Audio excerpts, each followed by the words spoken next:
I thought you would.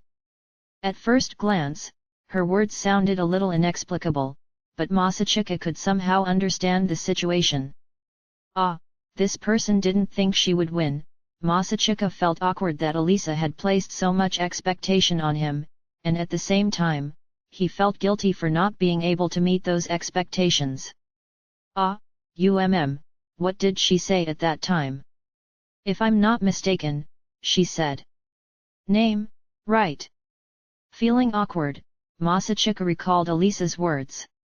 As he thought about it for a moment, he made a guess. In other words, is that what she meant? No, but, wouldn't it be really embarrassing if I brought it up? I'll be thought of as a super narcissistic guy. He was so anxious that he felt like his head was spinning, but Masachika made up his mind. Thinking that this was another way to punish himself for losing the bet, he decided to throw away his shame. Alya. Since the speech at the end of term closing ceremony is over, and we are officially recognized as a pair of candidates for the Student Council President election. How about we call each other by nicknames to show how close we are? Masachika screamed while prancing around in his brain from embarrassment as he mysteriously proposed in a polite tone.